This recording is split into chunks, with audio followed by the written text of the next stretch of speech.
Сәлем бердім баршаларыңызға. Сіздермен мен Әйгерім Мырзабек. Сіздермен бүгін үй жағдайында көкөністерді қыстың күнге қатырып сақтаудың жолыменен бөлісетін боламын. Бізге ол үшін баялды, болгарский және де помидор қажет болатын болады. Осы үш өнімді қалай қатырып сақтауға болатынын бөлісетін боламын. Ең алдымен болгарскийден бастаймыз. Болгарскийді жақсылап жуып тазалап, осылай орталарын ашып бөліп алатын боламыз. Достар, менің каналыма тіркелмеген болсаңыздар, тіркеліп, қазақша контенттің дамуына үлес қосып кетіңіздер. Осылай барлығын қызыл менен көк болгарскийді алдым мен. Ұсақтап, дәл видеодағыдай турап аласыздар ең алдымен. Бірінші түрі осы болгарскийдің мен 3 түрінен сақтаймын. Бұны алып майда сорпаларға, қуырған тамақтарға қосып қолдана берсеңіздер болады.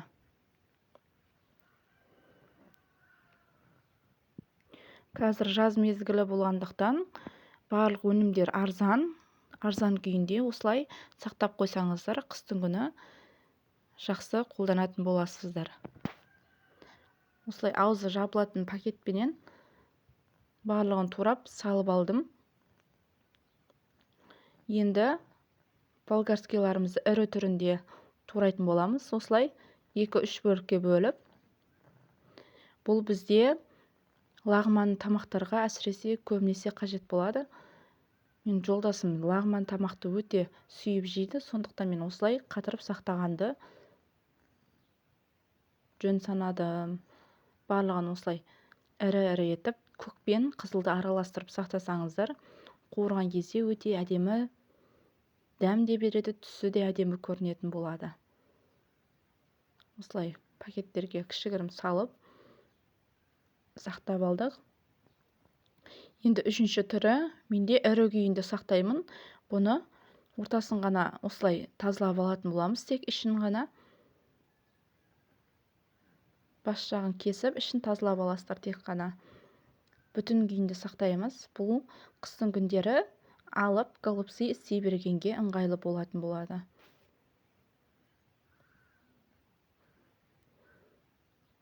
Осындай салафандарға салып сақтап алатын боламыз. Бір-бірінің үстіне қатты кигізбеңіздер. Осылай тек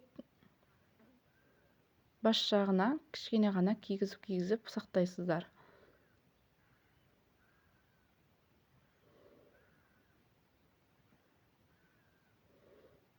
Болгарскийлеріміздің 3 түрін сақтауын көрсеттім. Енді помидорларымызды да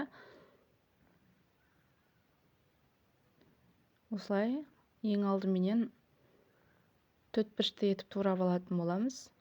Помидордың да 3 түрінен көрсететін боламын сақтаудың. Бұны қуырған тамақтарға қолдана берсеңіздер болады.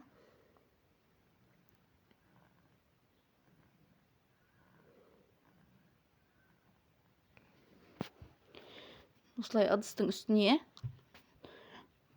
пищевой пакет немесе осылай мен сияқты пленка төсеп қатырып алсаңыздар болады. Қатқаннан кейін арнайы пакеттерге салып сақтай бересіздер.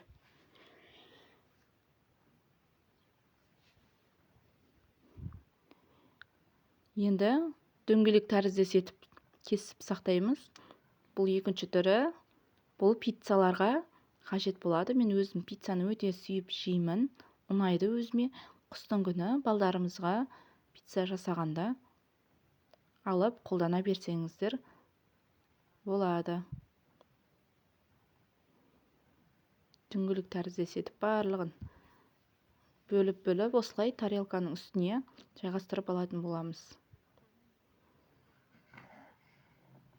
Бұны да ең алдымен осылай тарелкаға қатырып, одан кейін барып пакетке салып аласаңыздар болады. Енді баялдыны қатыратын боламыз. Баклажанды осылай дөңгелек тәріздес етіп барлығын турап алатын боламыз. Содан соң кішігірім кубиктап турап алатын боламыз. Бұны да тоже тарелкеге қатырып аласыздар ең алдымен. Одан кейін арнайы пакеттерге салып алсаңыздар болады. Бұл бізде қыстың күндері баклажанның помидормен қуырғанға өте ыңғайлы болатын болады.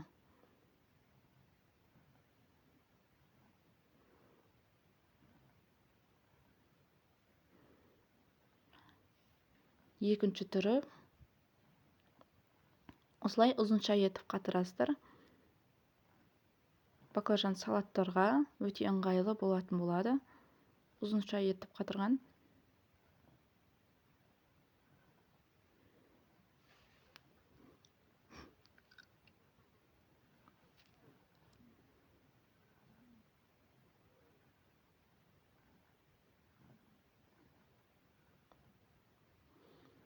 Барлығын осылай ұзынша етіп турап қатырып аламыз.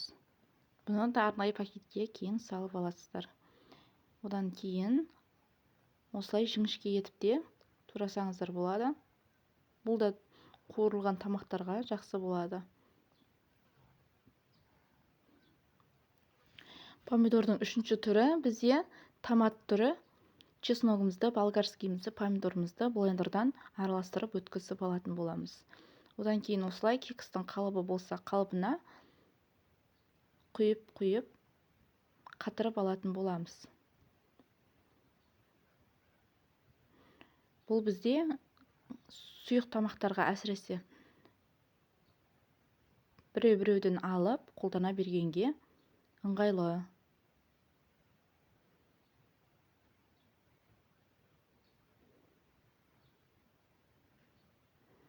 Барлығын осылай қалыпқа салып қатырып аламыз морозильникке. Осылай барлық өнімдерді пакеттерге осылай салып жайғастырып алдым. Қатқан өнімдерді. Пиццаныкін бөлек. Одан кейін осылай томаттың күнде осылай қатырып алып пакетке арнайы салып алдым. Бізде аз орын алу үшін морозильнигімізде ыңғайлы болу үшін осылай пакеттерге сақтады.